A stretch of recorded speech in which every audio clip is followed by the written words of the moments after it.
Greetings and welcome to Solid 10 TV. I'm Ricardo, and I will be your host and game master on this wonderful Wednesday. Like that was perfect, but it's like I feel like my eyes probably went like white as they clear. No wonder that donkey's fucked up. That was crazy. I look over at the professor and I'm like, I think you're right about the seed thing.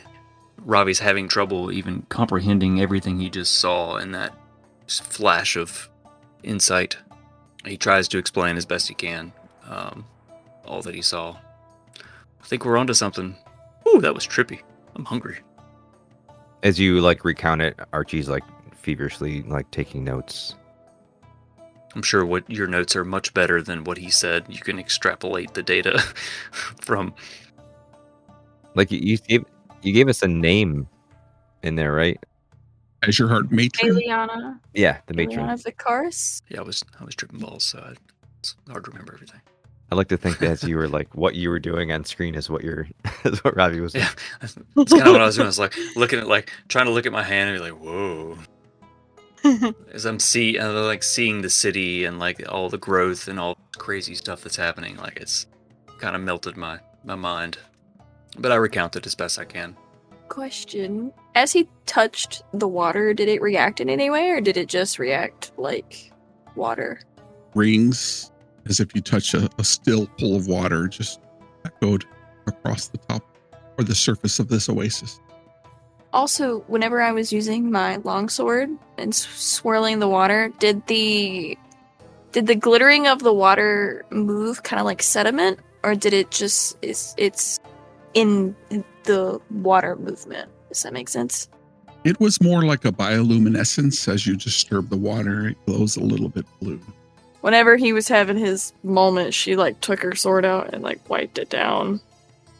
Ravi, this is terrific food.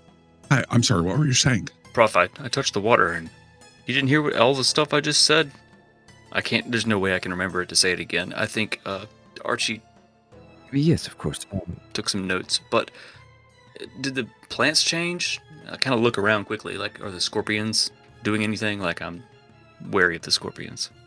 The scorpions are still on the opposite side of the oasis, and beyond where they're drinking against the water, you see this set of stairs that creeps up. Behind it is a very large dune, as if the wind and the depression of the space has unearthed this room that the professor is referring to. But they're still sitting there at the edge of the water, just drinking as... Do they look like they're tripping balls too? No. Okay. Mechanically, you can clear stress, you can clear hit points, but it only works one time for each person. Damn it. Well... Yes, Orin. I was just going to ask Ravi for more. I was just going to say, if we're going to rest after we've traveled here before going in tonight, unless you want to go now, Archie, I might keep an eye on the scorpions, maybe do a few of my stances. Otherwise, we're just kind of sitting here. I don't like sitting out here. I don't see any. I mean, it's going to be dark no matter what inside the structure. So, if you would prefer to wait for morning, we could certainly, do that. Go in fresh, as they say. I mean, do we really have to wait? After all this, aren't you excited to go? What are we gonna find there? I'm so bored. How long did we travel? 2.5 weeks. Holy shit. Okay. How long has it been since we rested?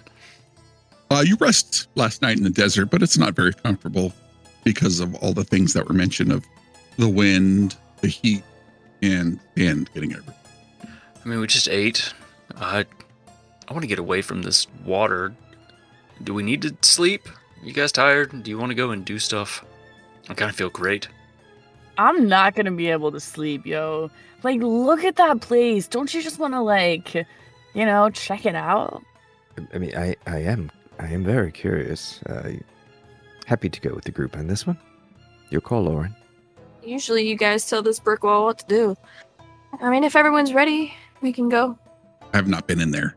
I can get about the end of the tree line over there, but whenever I get closer, they kind of, when they stand up, they're pretty tall. When the scorpions stand up, do they? I don't know what the word. Maybe Ravi, you know, the word. They posture up, like. Oh, okay. You know what I mean? You know, like your cat when it gets, turned sideways and it's a little arch. It's a little arch. Archie's cat gets Oh an arch man, on I its back. love cats. Yes, I don't have a feline. I do have Obrix. He opens his vest and sees Obrix kind of stick out of his pocket. So this is Obrix. He's so cute. So I had a dog once, but Oh dear. so we have to go through the scorpions. I mean, they're at the base of the stairs, like the water. I mean, you can see them. There's two sets of stairs that lead up, and then there's an entrance, and these scorpions are on the waters at the base of these stairs. The stairs are probably 40 to 50 feet long, and they go up quite a ways, and then there's an opening into this old rune structure, but the scorpions are just sitting there at the on each side of, at the base of each of these sets of stairs, steps as they were. Is are the stairs like within fire range? They're probably out of range. So I guess we're gonna have to get through some scorpions. I mean, that's why I asked if you want to go tonight. In the morning, they're gone usually, so we can wait till morning if you prefer. They come out in the cool evening and drink their fill, and then they sit here all night, and then they leave. So the question is, are we feeling scrappy or not? Well, I could propose an alternative if you would be open. If we get at least a little closer, just a smidge. I could create an arcane door here that would project us to where we need to be within a certain range, of course. If you wanted to try that, I'm game. You can take all of us. I don't recall. Archie, that's create an arcane door that can take all of us. I think that just one, like, you can send one person through it, I recall. I have to check my spell books. I haven't looked at a spell book. Oh, actually, you know what? It closes once a creature has passed through it. Oh, yes. It won't take all of us. It could only take one creature. My mistake. I mean, I guess I could draw their attention away long enough for you guys to move on past, and then I'll catch up. I mean, I could just fly back and carry you back, like. I mean, I could fly too, but I can't take anyone, so. Well, they can't be any harder to beat than that last round that we did a few months back. You ever eaten scorpion? No. Well, I kind of want to try it. I mean, we could take some. I'm sure we'll get hungry later. yes. So what are we doing? Oren's gonna draw her axe and loosen up her shoulders and do some stretches. Start swinging her axe around like it's a bat. Like, very much, like, loosening up. Alright. If we're going now, no time like the present. Is there anything that the other three would like to do to prepare as you guys move forward? That is a great question. I Um, need to get a leg up. I am gonna go ahead and tick my winged sentinel to flying. Oh, I could do a mist. If you wanted to try to sneak past him. Ravi kind of pops his shoulders and wiggles his fingers a little bit. Ravi has started shambling away. Just kind of like, if we're going to do this, let's do it. As Ravi starts to move away from the rest of the party, shambles off to the west. What does the rest of the party do? Spotlight is yours. I'm just gonna be like fluttering behind Ravi. Just like, obviously, like I'm flying right now with my gigantic wings, so you can hear the like whoosh. So I'm just like hovering, probably a little too close behind you, because I'm just like super excited and super curious. Yeah. Like you're swatting at a fly. except for Panrune is an enormous fly, wingspan. Professor Thorn follows Ravi and Panrune. Oh, that's what I mean by the wings. That's so majestic. Remember, I paid you a chest full of gold each to keep me safe, so don't let those scorpions sting me or hit me with their pincers. Yeah. Well, I mean, look, Archie already told me that I'm supposed to, like, take care of you. So, like, whatever. Just stay close. Orin is holding her axe, like, over her shoulder and just sticking close to Archie. You ready for this? I suppose as ready as I'll ever be. And Archie is sort of like nervously, like, crouching, creeping, scurrying behind everyone else. All right. Well, the spotlight is yours to do with as you wish. Keep looking over my shoulder at Pan above me, like, 'cause I feel like every flap of the wings, like there's kind of like sand blowing up the back of my shirt or something, and I'm just kind of like dragon person glaring. Just Could like you fucking not? Could you fucking not? Like, speed up my pace a little bit, moving forward, like trying to get like away out of the blast zone. Just on my ass.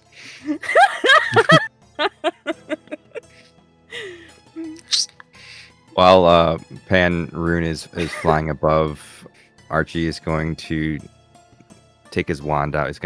Obrix is gonna very gently hand him his wand, and he's going to say a few words to himself and place the tip of the wand to his head, and then telepathically connect to Panrune, spending a hope to do so, to stay in communication and just say, can you see any other scorpions, or can you get a general sense of maybe how many they are, or maybe a safe path through them?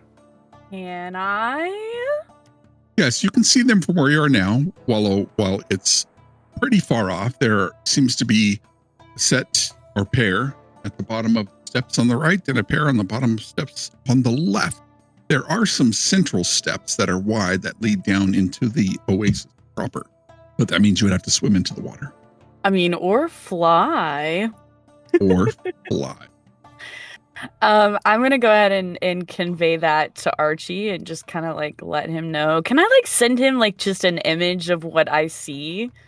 Yeah, tell me however you want it to work. Tell me how it works. Yeah, so I'm just gonna like, send Archie the image that I have in my mind, because like your brain processes what you see a little bit differently. So I feel like in my mind there obviously the stairs are in its place, but I feel like the scorpions are like almost cartoonish and just like, I don't know, have like scorpion smiles on their faces or something, and I'm just gonna send that to Archie. I'm going to convey to the group just that it appears that either approach is covered by scorpions. The only one is the central stairwell is unguarded, but we would have to swim. Listen, this armor isn't too kind to water types, Yes, it's a good point. I mean, I could fly there. It'd be like, I don't know. I mean, yeah, I don't really want to, but like I could. If you could fly me there, that would be terrific. Oh, were you talking to me? I don't want to impose if you weren't. I mean, I could fly you too, but I can only like fly one person, so like I don't know. And if you get there, then it's just you two and possibly the creepy crawlies, So maybe, and then if you have to turn around, then whoever went first has to hold down the sand, as it were. I think, I mean, whatever the call is, but I think it's probably best if we stick together. Just move as a group around. You want to go like on the same side, or should we like split up and go around and like take them from both sides? Because I mean, yeah, there are 4 of them. I think it would be most prudent to stick together. I'm thinking same side. Well, what are you waiting for? Come on, let's go. We got scorpions to make friends with. You fly by, I'm like, Yeah, blowing sand around everyone. just sand. So, hey, Ravi, do me a favor and be careful with these scorpions. I don't want to have to save your butt again. I mean, I will, but I'll complain about it. I mean, I might have been unconscious last time. How did you save my butt again? I know you've told me endlessly, but I tune you out sometimes. Just to be perfectly honest. Oh, I wrote it down, actually. Did you say Archie or did you say Ravi? I meant Ravi. Okay. So I hear the E sometimes, and I wasn't sure if I misheard that. But Archie cataloged the story. Yeah. Okay, gotcha. Yeah, gotcha. He would. Oh, Nerd. Professor, you might like to hear this story. As we're walking, she recounts this wonderful story of how we stumbled upon Ravi in the desert with these lovely scorpions once before, and how he was not too well, and so she had to swoop in and threw him over his shoulder till he woke up. Oh, that's right. I just remember bouncing and wet sand falling out of my mouth. Yeah. Those were Marian Capri, the scorpions. They're much more poisonous and smaller, actually. Yeah, dude, I heard their poison can be used in, like a drug. Like, if you mix them with, like, mushrooms, like ayahuasca. Don't we do that? Like, I don't know. Is that the right one? Archie, come on. You gotta tell me, right? You know the science and shit, right? Yes, I've told you no already. I don't know how else to put it. You shouldn't mix scorpion venom with mushrooms. That's bad. Oh, I feel like I've done that though. I would believe that. I'm not surprised. Dan's about to say, all right. All right. All right. So, what's the plan of attack? Oren, this is you're a bit of sort of a tactician. What say you? Looking at scorpions, our fun little friends, having been a traverser of the Sands of Surya, would I know the best approach to efficiently thwart these Surya Mara? Let's do a knowledge check Okay. to recall these creatures. There are many different types of scorpions here in the Sands of Surya. And let's see if you can get you can take it with advantage being a Duneborn. Okay. At a D6. At a D6. 2 12s. Okay. Ow. Wait, you rolled double 12s? No. I was making sure I had the right I had the right Okay, dice. the right die. I was going to say crit. Yes. Nice. It's 8 plus 2 is 10. With my D6, that's a 15 total, and that was with hope. Give yourself a hope. Nice. These creatures typically are drawn out in the evening, and they go to nesting or where they're resting in the mornings. They're likely here just to drink some water, but they only protect themselves if they're threatened, and that typically means territorial wise. You could likely, without having to kill them or engage in combat, there's a possibility that you could scare them off. So, these particular ones, we could probably scare them off. We save our energy for anything that might be waiting in the ruins. Do they have any olfactory response to any predator or stimuli? I think as part of that 15, we roll it over and we say yes. I could. There's always a bigger. There's always a bigger fish. Always a bigger fish. Scorpion. So what are scorpions afraid of? What smell would they be like, Certainly afraid of large desert beasts, be it a lion, a rhinoceros, perhaps a hawk or a large desert hawk that could take them. These aren't full grown, right? They're young Suryamaras, but at the same time, something like a rhinoceros would absolutely crush one of these. Hippopotamus, being that they're near water, would likely scare them off. But if you could generate a presence roll, you could likely scare them away. Or if you have the ability to turn into one of those creatures, you might be able to scare them away too. I was going to prestidigitation the aroma of, but we could combo that. I could make you, well, you'll be one, so you'll smell. But you can also take advantage. I mean, I could turn into one, and just with the beating of Pan's wings, like just There you go. Okay. everyone likes their own brand, you know. Just wafting. It feels more fail-safe, or more foolproof being one as opposed to smelling one. So I guess as Orin conveys all this, so should I be a flyer and spook them, or should I be something big and run at them? Should I turn into something to roar at them? Like, should we go sound or smell or sight? They're normally territorial and only attack if threatened. So I wouldn't run at them. Maybe if we could just spook them off. I mean, if I'm a giant rhinoceros and I run at them, do you remember the last time I turned into one?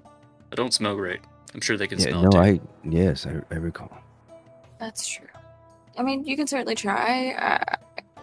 I would just be wary.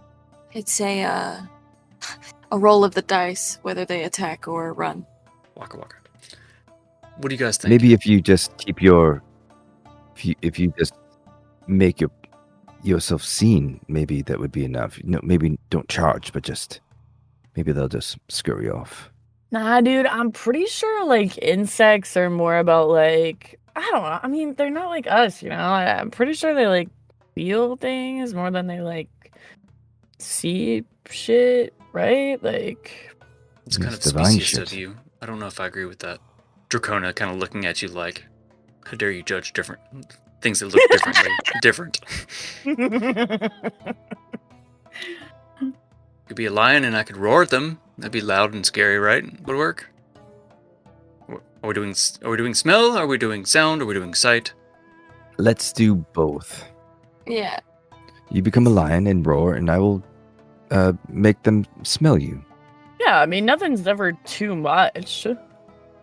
You start with distance, and if they don't react, then I guess we run at them. Because, I mean, if they don't move, we're going to have to go through them anyway, so. Ravi's going to take a stress.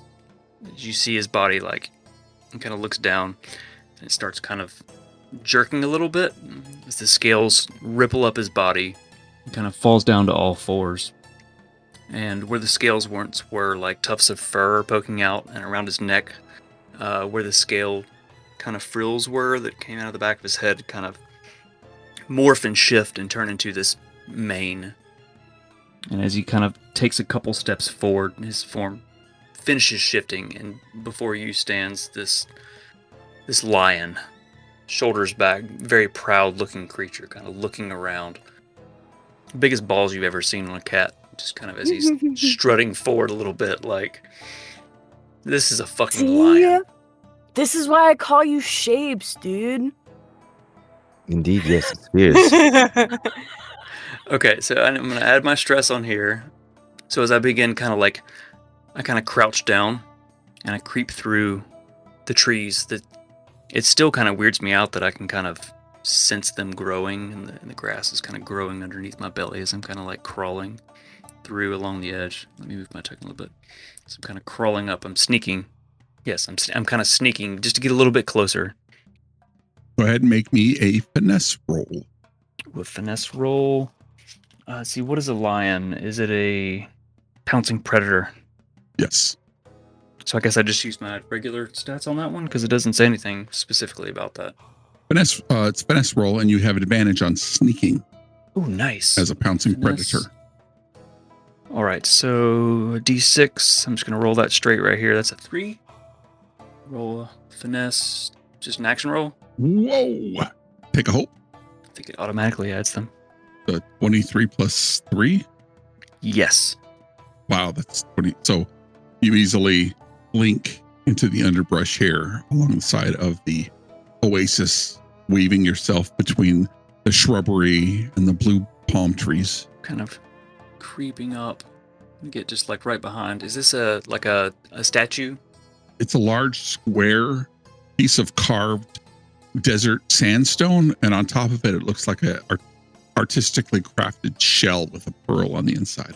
As I'm creeping through, I'm going to kind of peek around and look at the creatures. It doesn't look like they've noticed me. So as I peek my head around, I'm going to stand up and I'm going to roar as loud and scary as I can. Just try to scare these fuckers off. Like, I'm going to waggle my enormous balls and try to like get my scent going. I guess that's kind of Archie's cue if he wants to help me somehow. Yeah, I'll use prestidigitation to generate stronger, to intensify the smell of your ball air.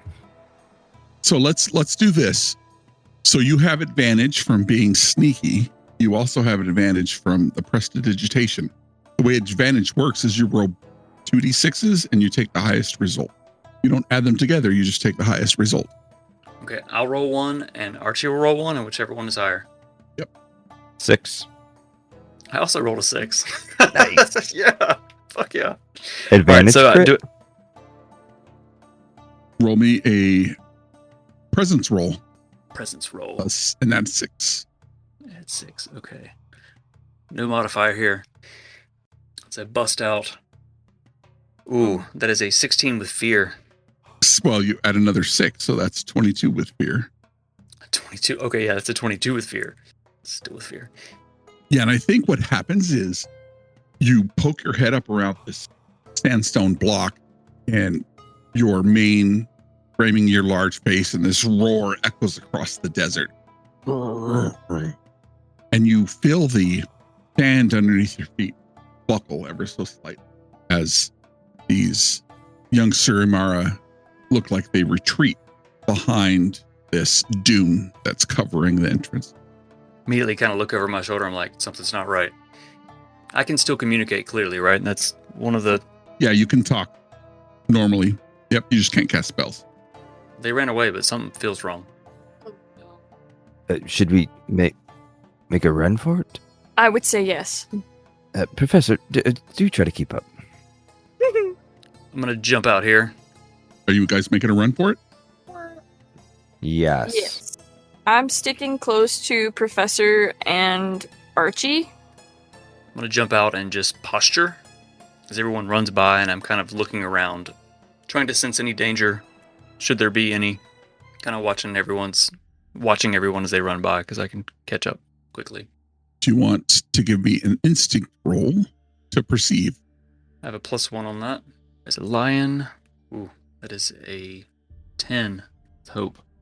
Give yourself a hope. Doesn't appear like there's anything that is currently threatening you. And then you hear the and then there's a little bit of a buckle as the earth, and you see the water along the oasis ripple a little bit. This long sandy passage from the crumbling entrance wanders before it eventually opens up into a wider chamber, revealing what was once clearly a grand library. Despite millennia of neglect, the dry desert air has preserved much of its content, though layers of fine dust coat everything. Shelves carved directly into the stone walls stretch towards a vaulted ceiling, some still laden with brittle scrolls, leather-bound tomes. The air here is still and heavy, carrying the faint, musty scent, ancient parchment, and something else, a subtle, almost musical hum, as if the very knowledge within these walls still resonate a low frequency.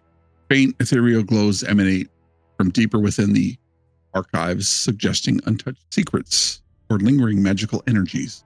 This is a place of quiet discovery. What happens now? I'm going to sniff the air. You smell that, Archie? An unburied archive of immense knowledge. Yes, help me find a cataloging system of some sort. There must be someplace that they've written down what this wonderful archive holds? Maybe at a desk? On the main table there's a large tome with what looks like a green tree on the front. Maybe that's their cataloging system. I don't know, but we should go in and take a look. And at this point in time, you smell ancient parchment, but you smell something burning. Orin is going to suddenly look around, using her, taking in all of her surroundings, like taking note of everything around. If there's, movement, if there's anything amiss in the area. Go ahead and roll me a perceive check, instinct perceive check. I guess I could use the die. Yeah. Any bonuses? No bonuses. I got no modifiers.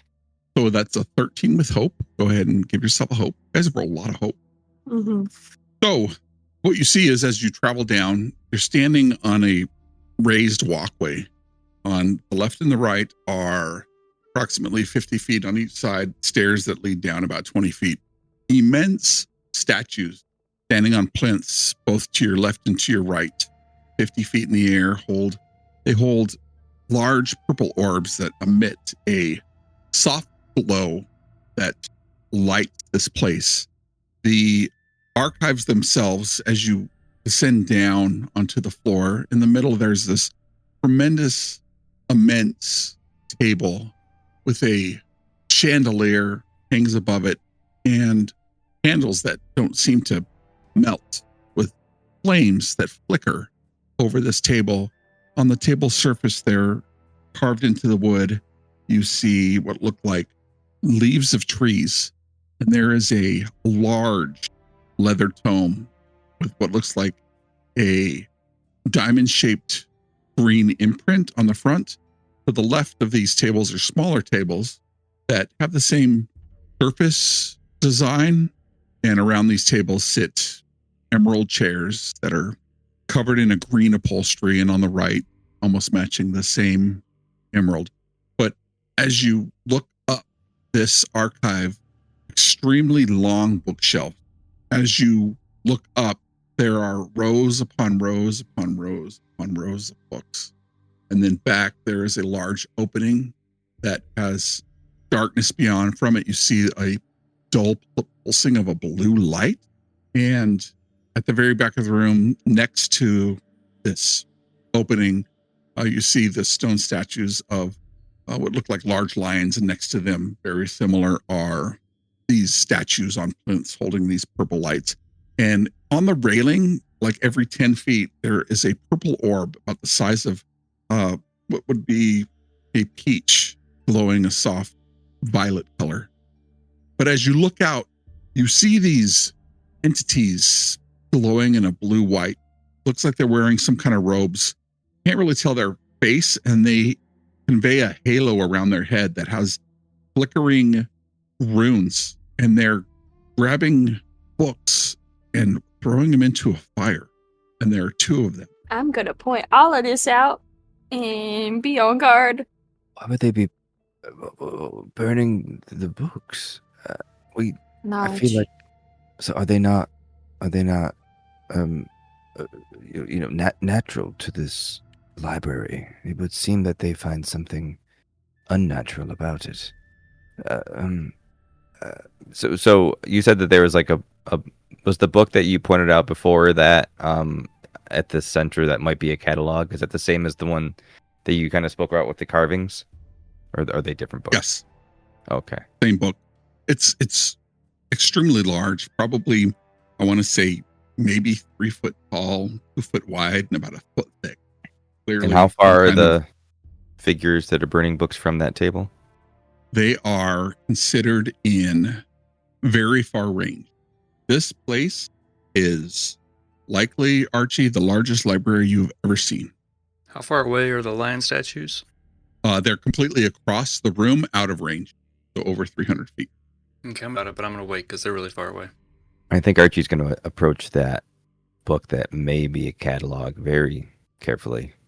As you make your way down the left passageway, down the steps, find yourself on a tiled floor, intricate circular patterns placed upon the floor here. And while it is dust covered, they're extremely well made. The table is so large, circumference is about 50 feet, as if this is a place where people would stand and have conversations, or at least discuss tomes in this large area. The chandelier itself is maybe 25 feet wide that hangs 50 feet above the ground. I'm going to just show you. These, you said circles on the ground. Are they like runic in appearance? No, just tiles. Oh, okay. Those runes can't stop me because I can't read. I was gonna say I'm not going to I'm not going to not touch it because I know if I don't, that Ravi will. Curiosity has killed the cat and all that. And satisfaction brought it back. Meow. Panrune is not moving. I'm just like floating / flapping my wings and staying in the same place. I feel like my instinct is to just like fly straight toward the people because I know that the books are important, but I'm not moving because I'm looking at like how cautious everyone else is. As Archie walks up to this book, he's going to take a moment, open up his vest, and look at Obrix hanging out there. Take his wand out and just sort of hold it over the book. And just because I'm paranoid, cast Reveal, which is a spellcast roll. If there's anything magic within close range. Go ahead and make a roll. Succeed against it or so. Plus 2. Oof. That is an 8 plus 2. That's 10 with fear. Fear 10. And your DC was 13 or 15?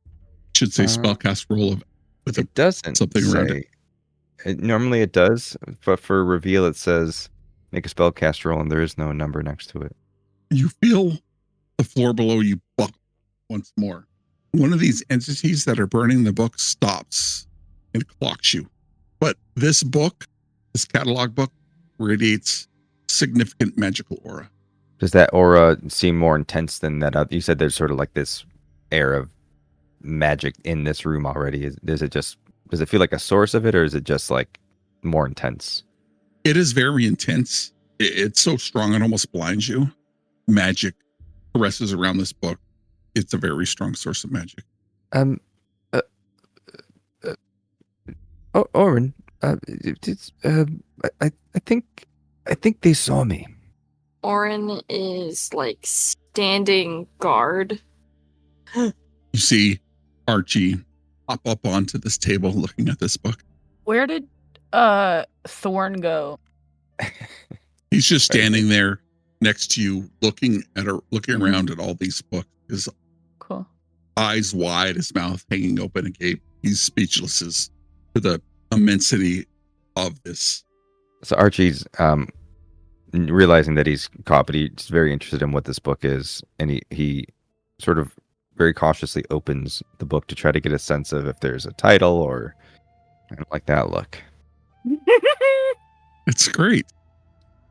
Okay. Oh, sure. When John He touches died. stuff, it's fine. As you feel the soft leather in your grasp, tracing the ancient glyphs within these brittle pages of the tomb of Aethelian lore, a searing vision seizes your mind. Sudden, overwhelming torrent, forgotten moments. You're no longer in the dusty ruins, swept back thousands of years to the zenith of Aethel's power.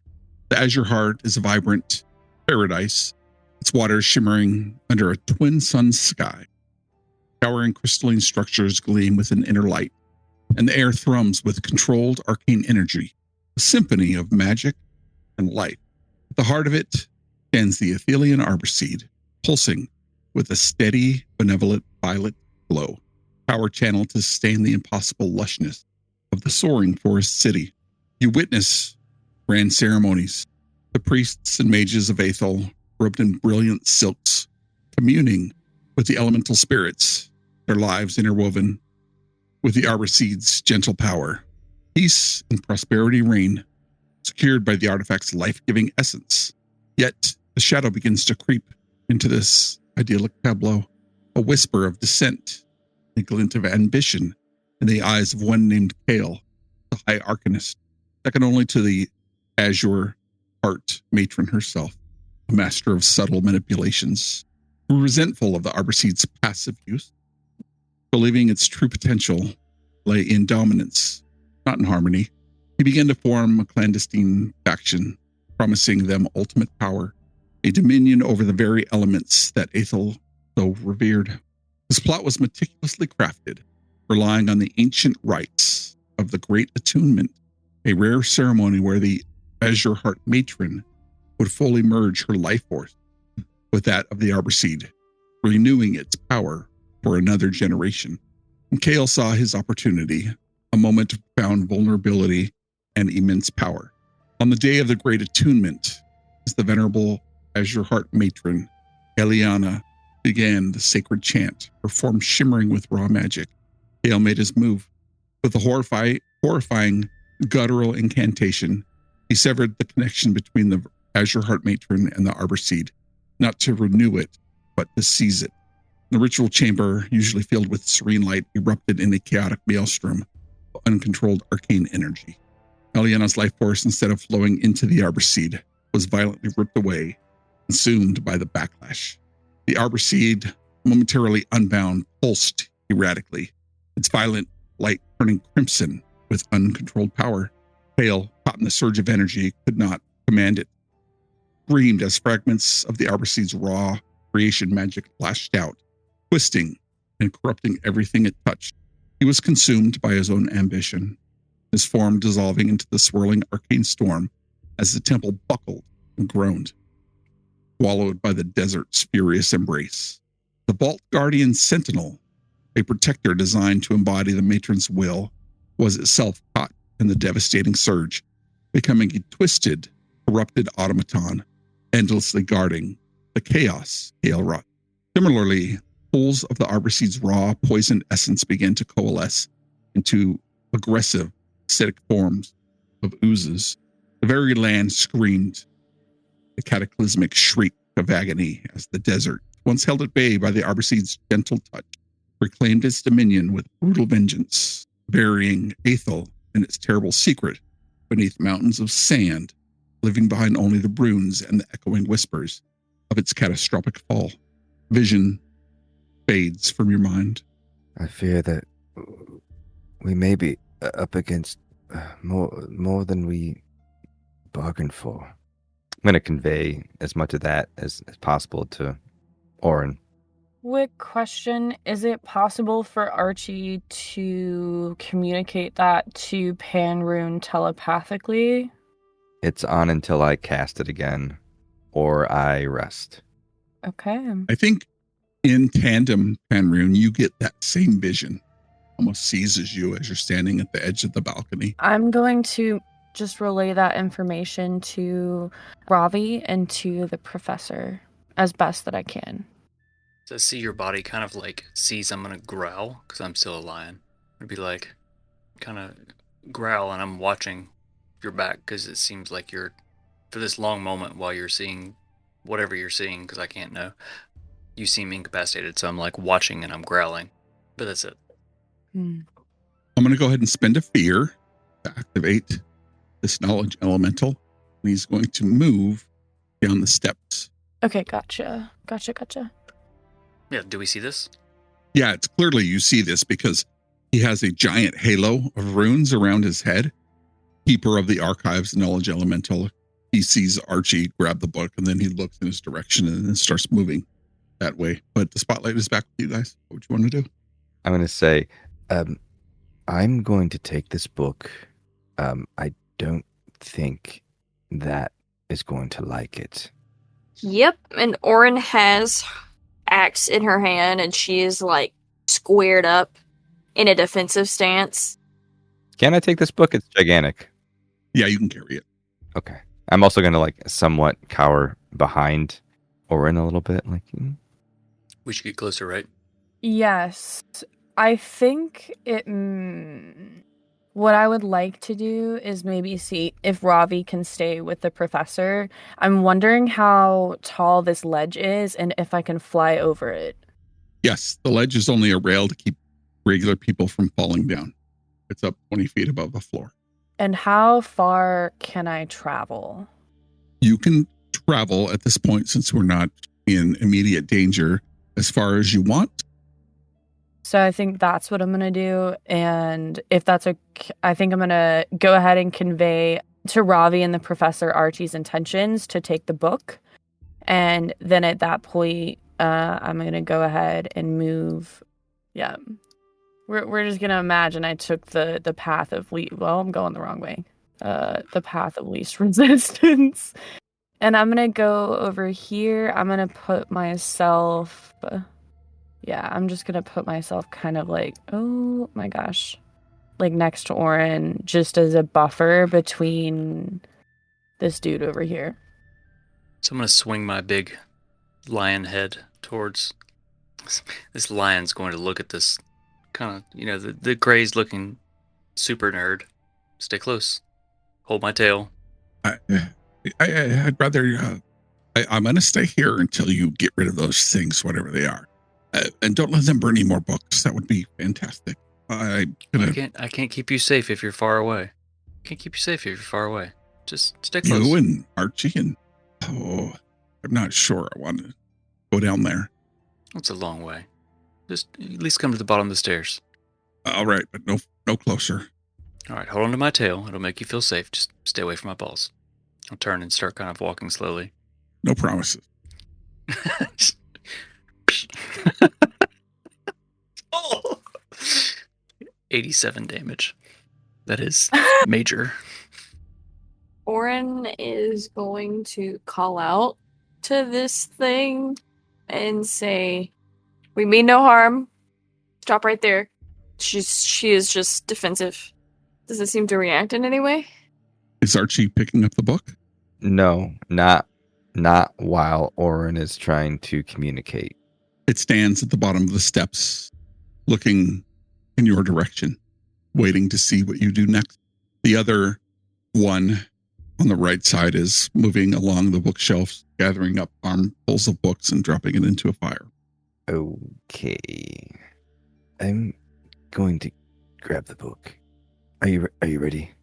As ready as I'll ever be. Okay. I'm going to grab this and duck. I don't know Yep. why. He's going to grab the book and duck and try to shove it into his pack real quick. Is it getting real like Ghostbusters 1 vibes right now? You pick up this book, and I'm going to spend a fear to spotlight this creature.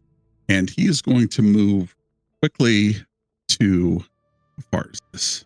He's going to move into far range. I feel like the professor is squeezing my tail really hard every time the other one's dropping a book into the fire, and it's like, oh. I would say so. It moves closer, and you hear in a ghostly echoing voice, "Drop the book. This lore is not for you." That was unsettling. I can provide some cover, if that would be helpful.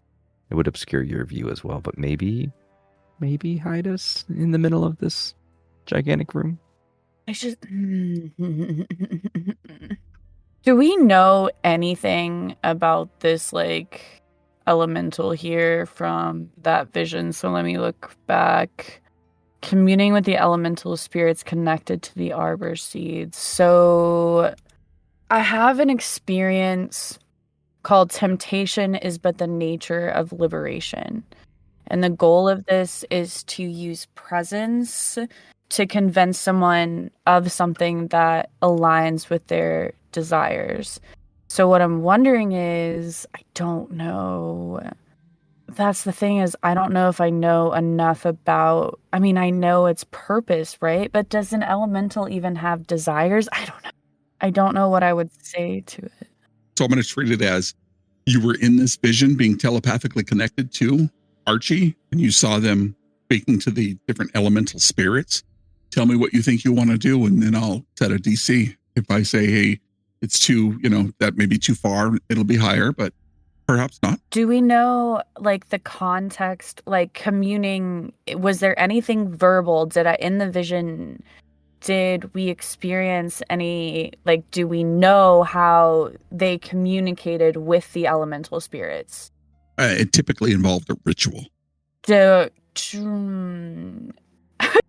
What was included? Do we know anything that was included in the ritual in terms of, like, physical items? Or would that our telepathic link, like, Yeah. would Archie have recognized any part of that Right. ritual? Would it be something that I would be familiar with? It's certainly a combination of arcane magic and divine magic. Candles, incense, sage, typical component type items, depending on the particular elemental, whether it be earth, air, fire, water. So I do have a bundle of offerings as a seraph for my own god. And I would believe as a seraph, I could at least connect with some sort of divine. I don't know. Like, I have a divine connection, but obviously not to this person. I think what I'm going to do is I'm actually going to go ahead and, like, I think I'm just going to, like, almost, like, get on my knees. Like, I'm going to move a little bit forward, just a little bit, so that I'm a tiny bit closer. And then I think I'm going to, take a little bit of like the sage or the herbs, which are, probably in terms of Dio, who is based off of Dionysus, I would assume it's like something, I don't know, something related to that. And then I would like to use presence and my experience. Temptation is but the nature of liberation, to communicate with the spirit out loud and tell it something like, we have come to honor the nature of the Arbor Seed and only to connect and not Looking for more misadventures, mayhem, and take. magical mishaps? That's good. Catch us live most really Fridays at 9 p.m. Eastern on and Twitch and so YouTube. I have to use If a the hope dice are for hot, that, right? stakes are high, and someone's definitely making a terrible decision. Don't forget to visit solid10dnd.com for event updates, shiny merch, and all of our socials in one enchanted scroll. Bookmark it, tattoo it, write it on your hand. We won't judge. Until next Wednesday.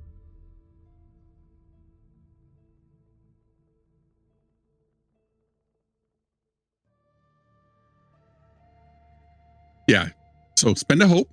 Using offerings, I'm going to give you advantage on your presence roll. Yeah.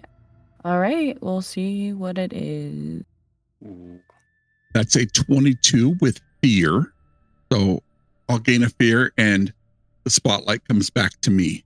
And so that's a success with fear. I think this individual says, the line of the matron has returned. Your friend is forbidden from taking the tome. I think I'm gonna just go, if I can, I'm just gonna go ahead and look back at Archie and tell him to put the tome back on the table. I think this creature is going to move within close range. So it's going to move within close range here. And then it's going to spend one fear to do remake reality. And so all targets within this area, very close range, takes 2d6 magical damage, as the area around you no longer looks like a library, but it looks like an area that has overgrown with thorns, with dark crimson puddles pooling around your feet. And you hear the screams and yells of people around you as you see these individuals fall to the ground, as this magic energy shoots out from these crystals and strikes these beings, and they drop one by one by one. And you see a copy of this individual go down and then push past its robes and pick up a tome and carry it in their arms off into the distance. So you're going to take 2d6 plus 3 magic damage. That is a total of 11 magic damage.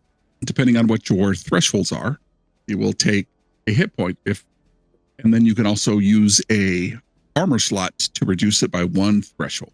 She's taking Archie's damage and she's taking her damage. Yes, that's correct. So my goal is to use the prayer dice to reduce my own damage and then use I am your shield to take our Ravi's damage. Yeah, you can do that. Describe to me how this looks. What a good question.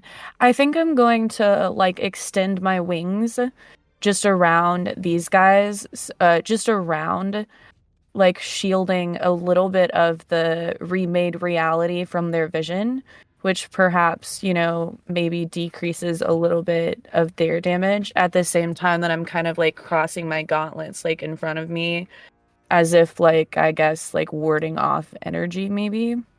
I just don't know practically how to mark this. Okay, so I'm going to use an armor slot and an hit point. And then I'm just going to if I'm reducing my incoming damage, use any of a spent dice value to reduce incoming damage. So you have 11 right now. And so you can reduce those by however many prayer dice you have. Yeah, so I have a 3, a 2, and a 4 because it was a 3d4. So can I use the 4 points on that dice that was a 4? Yep. And so now that becomes just a minor wound. So I'm gonna take 1 hit point. 1 hit point for me, and then I took his using the stress. Okay. And do you want to reduce that damage as well? No, I think I'm just gonna leave it as that for now. So let me make sure I did this. Take 1 hit point from your damage, and from Ravi, you take 2 hit points because your major threshold is 11. So you took a total of 3 hit points. Is Ravi in range of that attack? It's I Archie. think you meant Archie. Oh, yes, I did. Aw. I did. So if I take an armor slot, I can take that in place of a hit point, correct?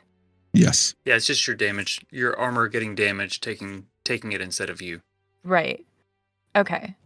I think that I did it correctly. Yeah. Okay, perfect. Yeah. Thank you so much for explaining me through that. No, it's once you do this a couple of times, they'll get used to, okay, I can do this. I can take a hit point. I can do an armor. Right. I can jump in the way and it'll be okay. XYZ done. Right. Okay. Cool. Sage, Thank are you so my much. shield, Sage. Yes. So I returned. I unmarked my hit point and I unmarked my armor slot, right? Because I had originally used an armor slot to reduce it. So I took your Cool. damage. Aww. Did Orin also take damage from that? What happens, Orin? What are you going to do? Are you going to do anything? Are you going to burn an armor slot, or are you going to do? My minor damage is 11, so beats it, I'm assuming. Yes. So it becomes your threshold is 11, so 11 would be 2 hit points. It's minor damage, so is it 2 or is it 1? Minor damage is 1, but your threshold is 11, right? That threshold that's the start of your minor damage. So anything 10 and under, you would take 1 hit point. Anything 11 to 18, you would take 2. Then I will mark an armor slot and a hit point. But that is my spotlight. I'm not going to spend any more fear, so turn it back over to the party. Oh, thank God. For the rest of the encounter. No. Seeing this, Ravi's going to turn to Prof and be like, stay here. If something happens, run. And I'm going to charge out. Actually, before I do all this, while this domain effect or whatever they're seeing, what does it look like to me? What is this, whenever he does this thing to them, what does it look like to me standing outside of it, across the room, looking at it? Does it just look like they're getting wailed on by unseen things?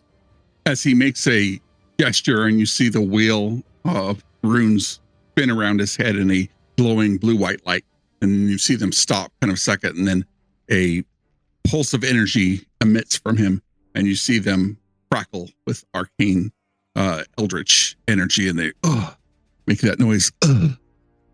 I turn to Prof and be like, stay here. If anything gets close, run away, hide. I'll come back for you. I'm going to turn and I'm going to kind of low roar, not loud.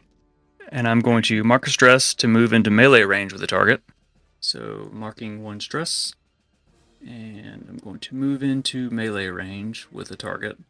It doesn't specify how far. It just says to move into melee range. And I'm going to attack them. What are you doing? What does it look like? You guys hear just large paws just running across this library, and I feel like it's really quiet in here. It's just churning dust up as he's running across the floor, like in stride. Face just fearsome as he runs up to this creature and kind of lunges through the air. Just classic lion leaping, pouncing at this fucking guy. Let's see. This fucking guy. So on a success, I gain +2 bonus on proficiency for this attack. What does he attack with? Instinct. So I'm gonna roll instinct. It's a D8 plus physical. Okay, then that's damage. Yeah, it's instinct +1. So you get a +1 as a modifier. That modifier +1. No advantage, disadvantage. Lunging through the air, attacking. Fuck yeah. You did have advantage on attacking in this creature, but a 21 is going to easily hit this creature. 24 with hope. All right, so damage. So my proficiency at level 3. 2d8 +6 because you're tier 2. Oh, tier 2, got you. Okay. D8s. 6, 4. 2d8s +6 physical damage. That is 17 points of physical damage. That is a severe, but not bad enough to double its severe threshold. And as you strike into this creature, are you biting it, hitting with your claws? What are you doing? On success, you gain a +2 bonus to your proficiency for this attack, and the target must mark a stress. All right, I will mark a stress. What does the attack look like as you slam into this being of magical energy? Giant paws are just going to kind of wrap around this creature and try to like throw him to the ground as he bites at his face. I'm going to go ahead and mark 3 hit points. But as a reaction, when the elemental takes damage at close range, I will deal to you half the amount of damage you dealt to me. So you take... So I take minor damage? Yeah. As this, whatever this damage is, it's going to kind of blow out a piece of the mane, leave just kind of a mark across the neck. I'm going to mark an armor slot to reduce that to 0. Nice. And you also don't forget to give yourself a hope. So since you were successful and rolled with hope, it is still your turn. If you have hope to spend, you can do what is called a tag team. A tag team is a special attack you can use once per session that costs 3 hope to use, and then you can team up with another character, and you guys both do your preferred attacks or abilities. You each character rolls their dice separately. You choose which one you want to use, and then you roll your damage as normal, and you add it together. So let's say Panrune and Orm want to do a tag team. One of you would need to spend 3 hope. Panrune would do their attack, and then Orm would do their attack, whichever attack they want to use. Then you would just select which one you want to use as the attack. So if Panrune had a much higher result with hope, you both get to use that. Then you would both roll the damage of that attack, and then add that damage together. And then that creature would take both the damages from that attack.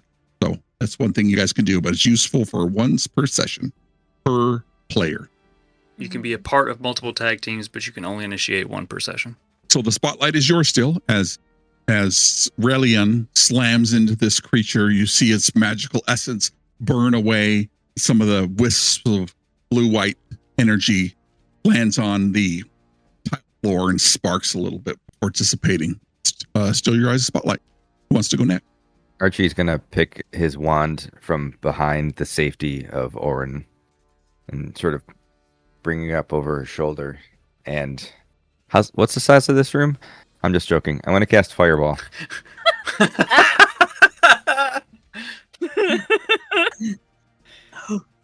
Oh, boy.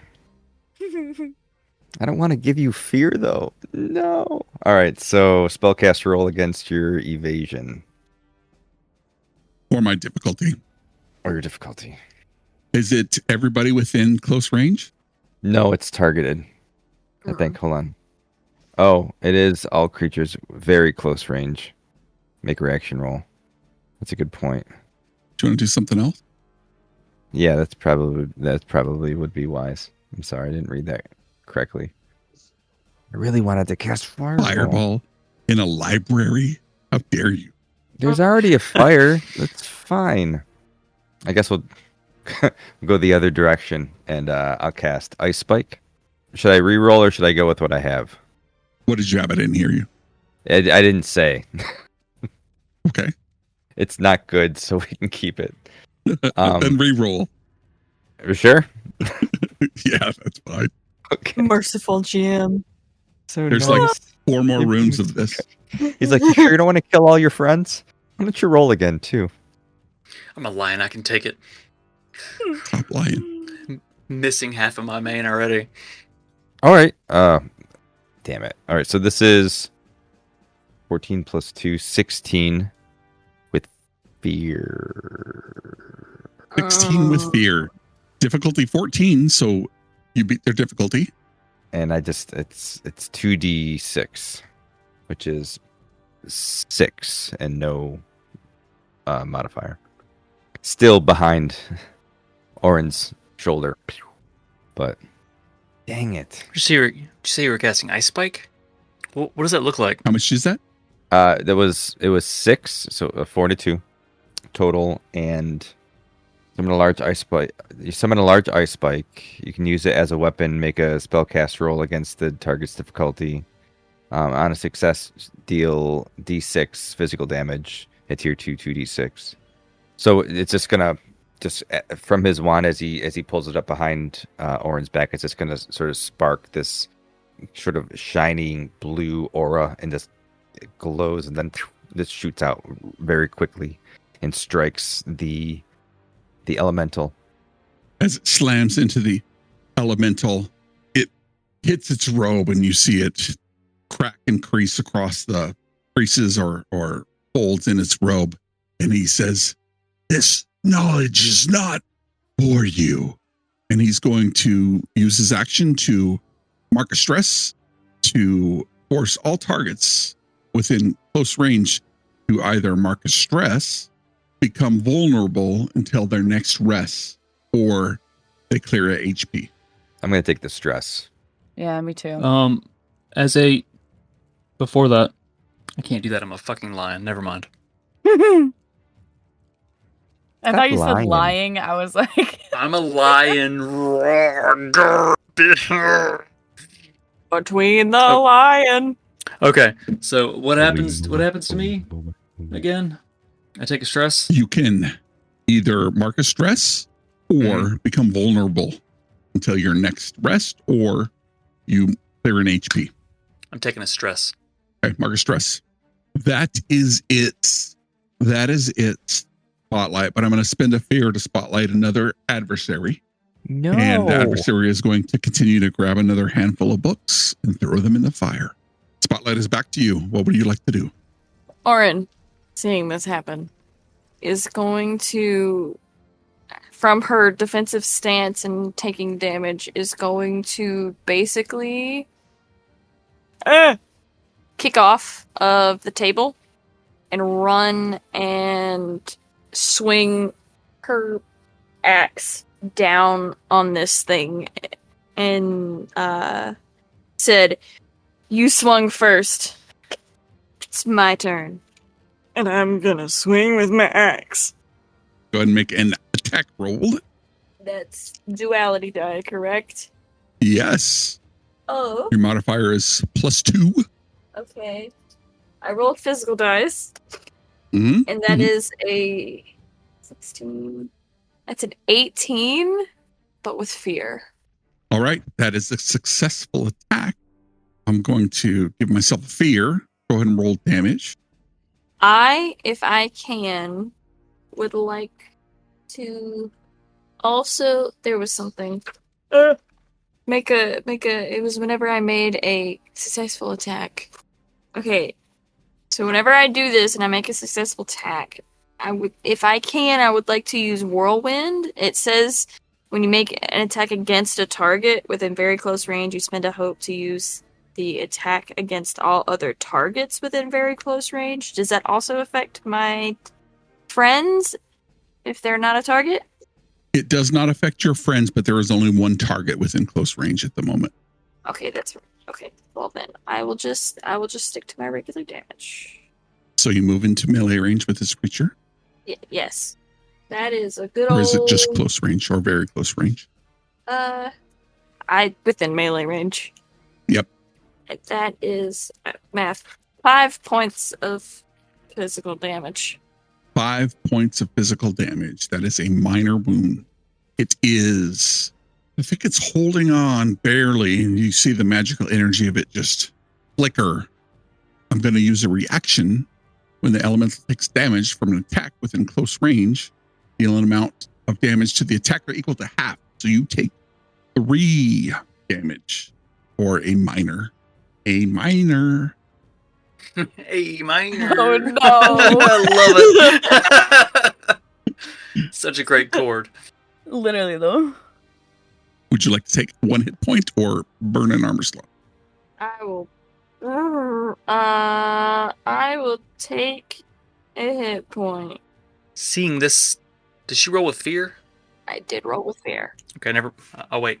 I'm sorry. I tried, guys. All good. It's going to go ahead and do a warp blast. And I'm just going to roll a dice to see who I warp blast. Let's do What? 1d6. And that's going to be A 6. Panrune.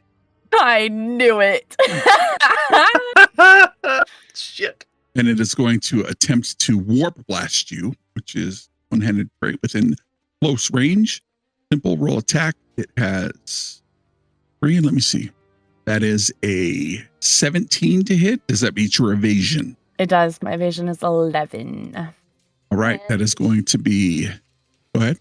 I was gonna say, can I use I am your shield? Absolutely. Please. I'm gonna mark a stress, and I will make myself the target of the attack instead. And I will push Panrun out of the way. Oof. That is 16 points of magical damage. Excuse me. I'm going to. Is that severe? Is it 16? I think 16. I think orange pretty Yeah, no, mine's just beefy. major. So I'm gonna use an armor slot, and then I'll mark one HP. Nice.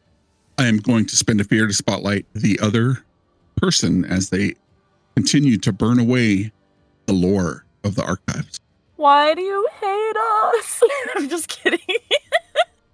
Prof is shitting his britches on the steps. Yep. Oh, come on, save him, Archie. Get that guy. All right. It is now your spotlight. What would you like to do? I'm going to hop back and my form is going to start warbling and shift back into the dracona form of Ravi. And kind of stand up in this, like, flash of light. Let's fucking go.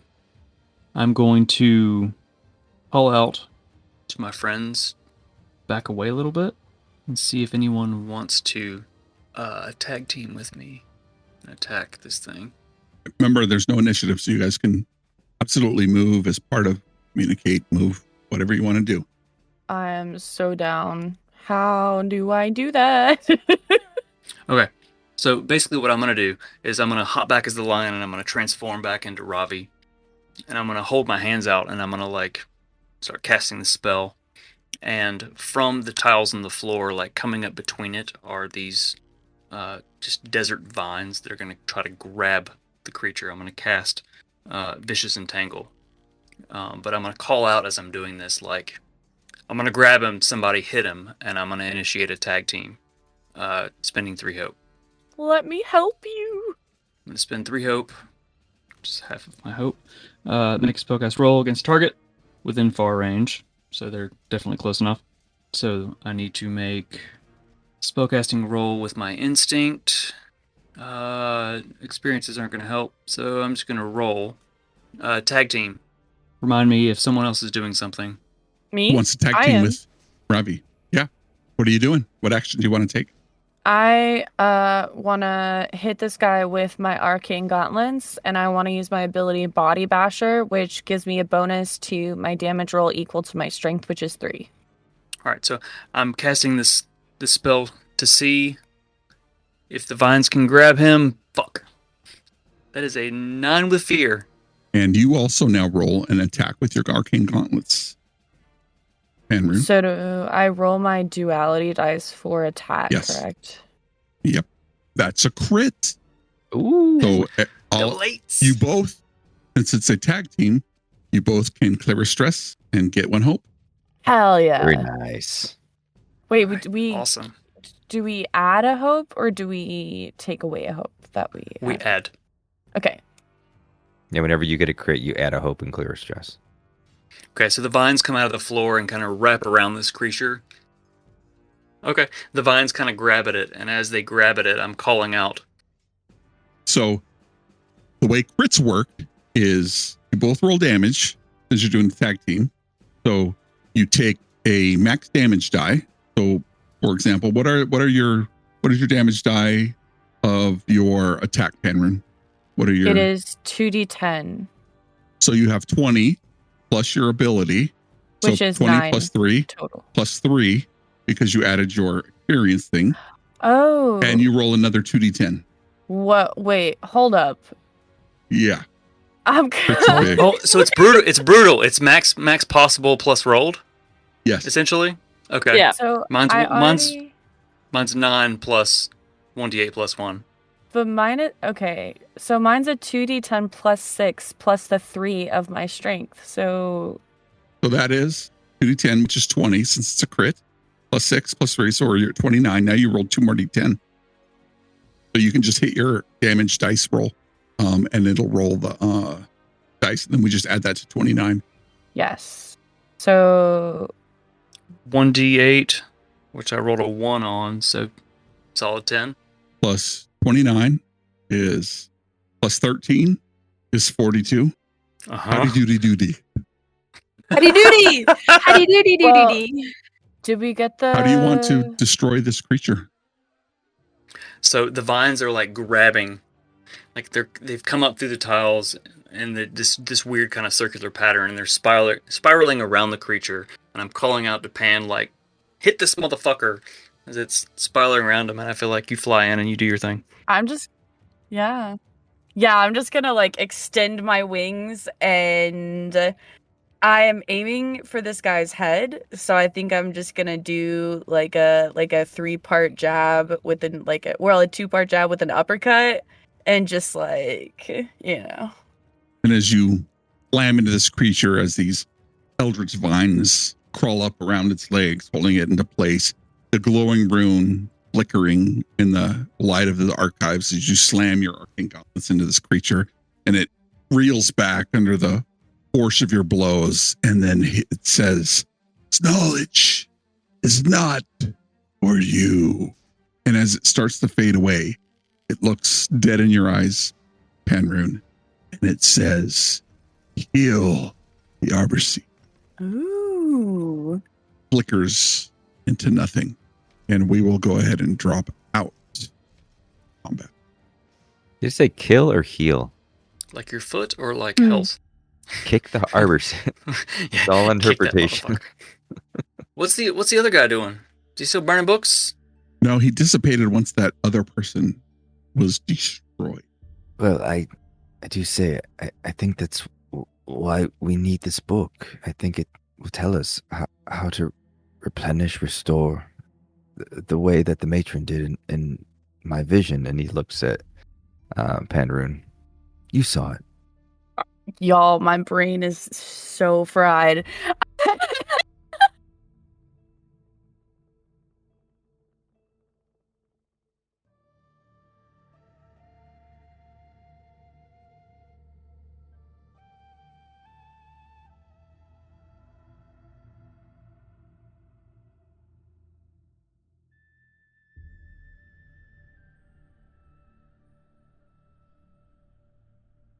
The air in the archives is still dry. This creature made of magic and mental energy dissipates as Penrune and Ravi ravish it. It's quiet. Looks to be 2 pyres of books further up into the archives, slowly burning and smoldering from what these two have seemingly done, trying to hide the lore of this lost city. So I ask the party, what happens now? Everyone okay? Orin's gonna turn to Archie and are you good? Yes, I think I'm relatively unscathed. Thank you. I am gonna actually call back to the professor still on the stairs and be like, yo, dude, you good back there? Like, you good? Thank you, Penrune. I don't know what lies beyond, but I think I'm going to stay here and keep myself busy now that you've dealt with whatever those things were. And he starts to walk down some of the stairs and he grabs the nearest book.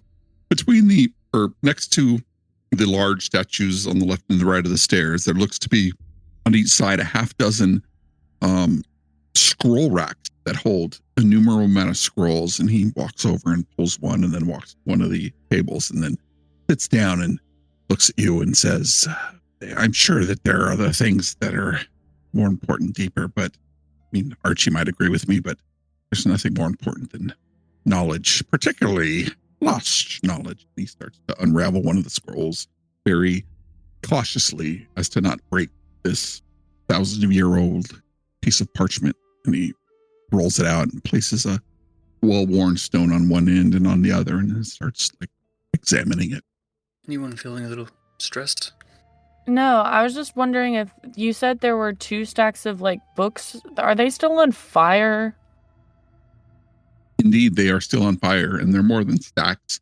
They are significant pyres, as if these guys have been pulling these books days on end and just piling them and piling them and piling. Guys, you know those the books are burning, right? I don't know if I can do this. Can I wave my hand and use the same kind of thing I did earlier? What's it called? Where's that? The same way I started the fire, the not druid craft, whatever it's called. Wild touch. Can I kind of wave my hand and put the fire out?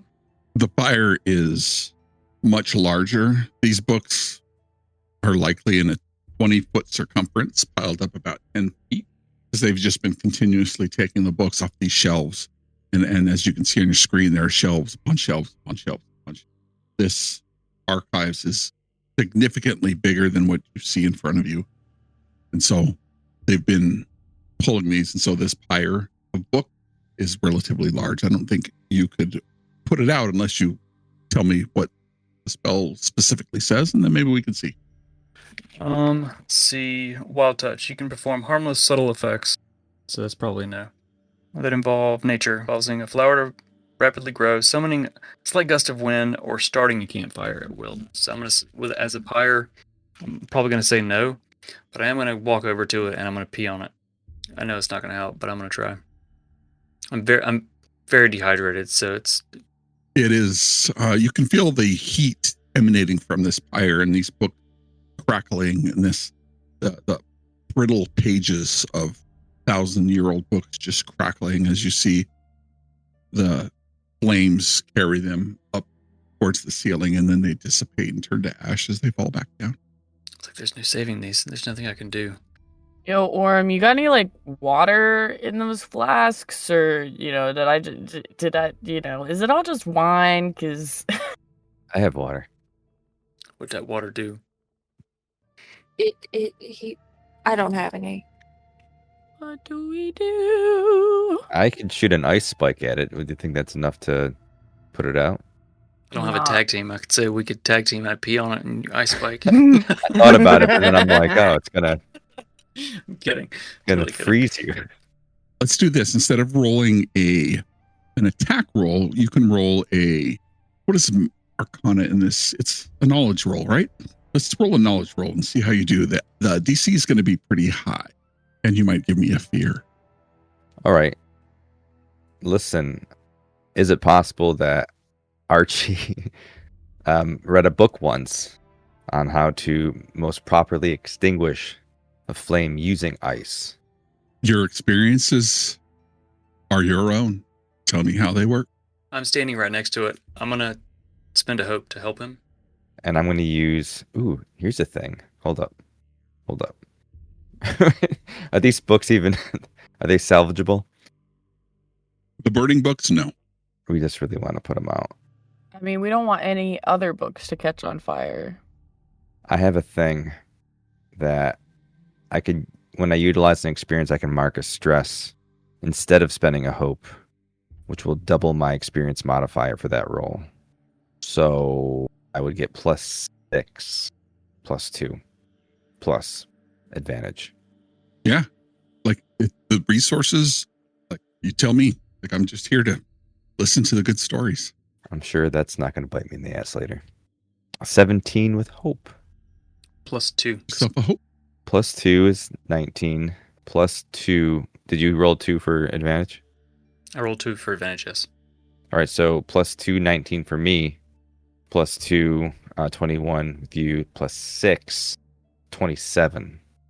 Describe to me how this ice spike slams into this area that Ravi is gesturing to as he says, you guys tell me how it works, how you put out this one fire. Well, Archie already has the book out of his pack and is like paging through, and he just sort of looks up and sees Ravi peeing on it. And as he's finishing up, he uses the any moisture left over, and he just like flicks his wand really quick, and this ice spike does, and the little bit of moisture that's left, it just hits it, and like a misty cloud engulfs this big pyre of books, and it slowly begins to dissipate the fire. Nice. One of the 2 pyres have been extinguished. I'm out of pee. Sorry, guy. That's all I I got. use another stress. No, I'm just joking. Well, damn. I'm sure if I look hard enough, I got some pocket sand, but I don't know how much that's gonna work. I also have sand. Question is everywhere. nah, that's never mind. Don't have enough hope. Actually, can I take the hope that Dirty Rollers RPG gave us? Yes, I've not added it.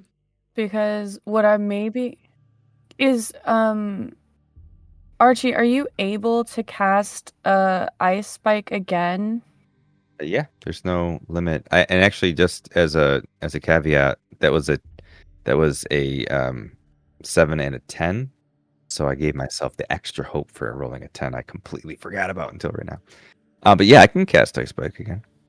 Because what I can do is I can use Mending Touch to spend 2 hope to clear a stress on you. And then I can also use Prayer Dice to, even after the roll is done, to spend any number of these values to add to a roll's result. Okay. So I'm going to go ahead and use Mending Touch. I'm just going to take 1 hope because obviously I'm taking the hope from Dirty Rollers. And then, yeah, roll. And I'll see what you need for Prayer Dice. All right, so you clear my stress, and then I mark another stress to... Mm-hmm. Let me make sure that there's not a limit to that. Hold on. I don't think there was. That was adept. No? Okay. Cool. No whammies. That is the dot goes on the bottom, doesn't it? So that is a 14 with fear plus 2.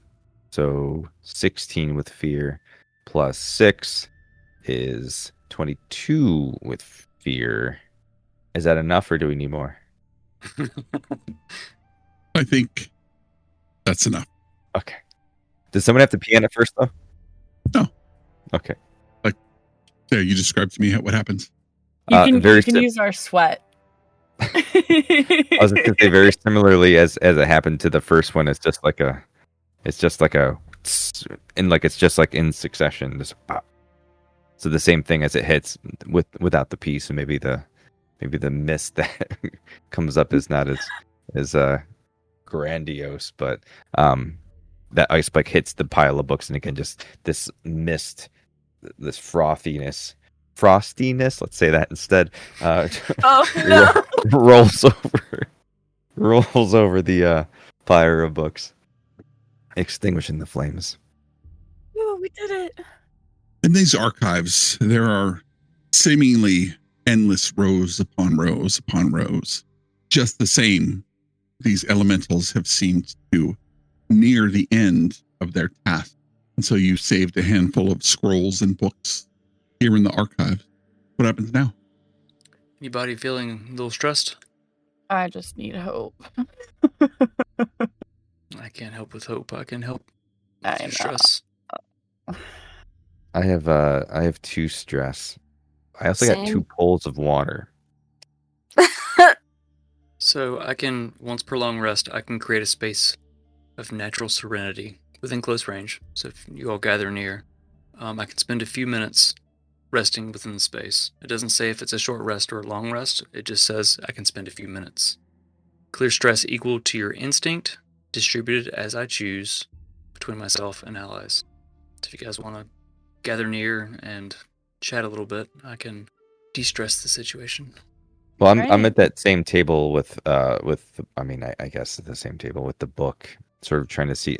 Archie's specifically interested in the ritual that the matron used to, forget the word you said. It was renew or replenish, refresh the heart. All of those are equally as good. Restore. Restore. Okay. Interesting. Does this Wish book I tell had us? more hope. With this book, it's specifically a magic item. And you can, and I have it here somewhere, it is bound in hardened leathery hide with pages made from a strange thin metallic leaf. Covers are inscribed with complex alien symbols. Reading it requires an understanding. I know it says comprehend languages, but an understanding or a successful knowledge 15 roll. When you spend 10 minutes studying this tome, you gain insight into one specific aspect of the Aethelian history or magic, DM's discretion, such as the purpose of the Arbor Seed, the nature of the cataclysm, or specific rituals. So, if you want specific rituals, give me a knowledge 15 roll. Can I possibly spend a hope to add my experience of I won't let you down? Yep. To help search for anything specific. I'm trying to think of a way to add. I read a book once. I read that in to a book reading before. book. You're reading a book now. I read a book once on how to actually read a book. I know. All right. I can kind of read. That's Read. a leaf. Read. Read. So Bug, you're giving me advantage. Is that what it is? Yes. Okay. And I read a book once that would help me understand what a ritual of those times would look like. And that hope. I rolled the d6, correct? Yes. That was a 2. Oh, it was good. It was a. This is 14 plus 2. That's 16 plus 2, 18. It's an 18. I would like to use 3 points of my prayer dice to add to that roll. I think we got it though. I'm gonna add. Well, yeah. What do you think we need, Archie? He knows he needed a 15. He got an 18? Yes. Yeah. Okay. Oh, okay. Well, I guess he doesn't need it. With fear. So, as you study this book, which can only be studied once per short rest for 10 minutes, you learn the ritual attuning to the Arbor Seed as a part of its restoration ritual. You know that one must have blood of the Azure Heart Matron in their bloodlines that lead far back into the past, and that person would have to give up their essence during this ritual. Ritualistic sacrifice. Does Archie convey this information to us? Secrets Yes. don't make friends. I know. So I'm going to remind Archie of the Guardian's words of, quote, the line of the matron has returned. Thus, we know for a fact that her bloodline is still living. Yeah, that may even be the reason for its activation recently. But why is the question? Proximity, maybe. How does a bloodline return? Where did it go? Return to the area, perhaps? Probably. If that's the case, then who? I'm gonna slowly look at Professor Thorne. He is heads down reading a scroll. Like he's got his man bag on the side. And he's got a piece of half-written paper, and he's just feverishly like being runes back and forth. Archie, what did you say?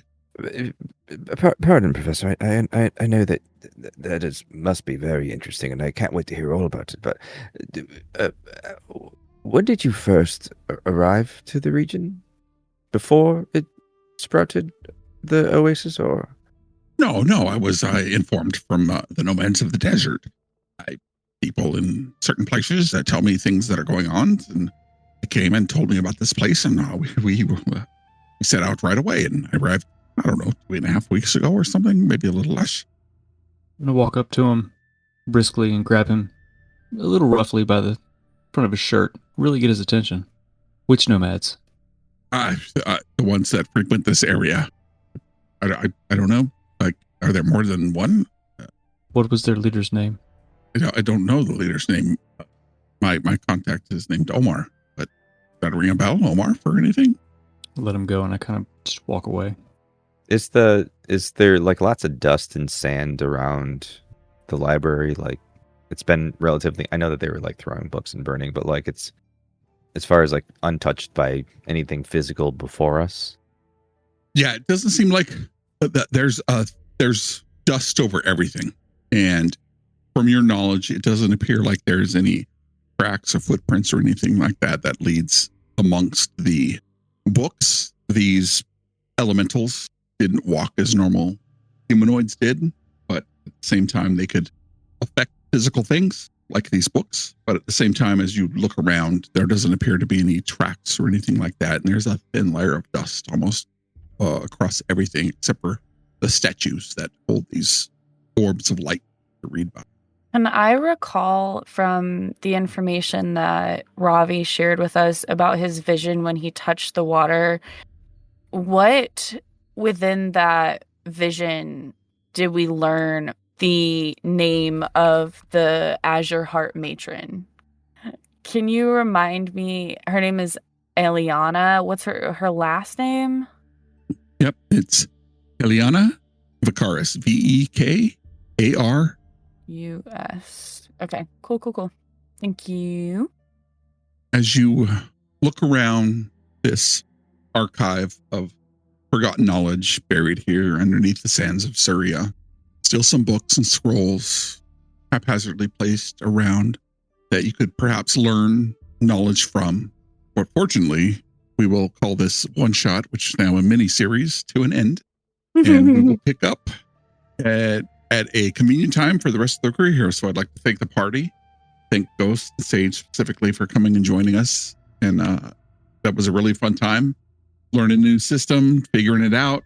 So thank you guys for coming along with us, and hopefully we can do it again very soon to find out, number one, who Azure Heart Matron was, number two, where this Arbor Seed might be, and number three, what's happening here deep beneath Sands of Surya. Greetings, Tensfolk. John Dresser here. Thank you so much for being a part of our story. Be sure to like and follow so you'll never miss the next chapter.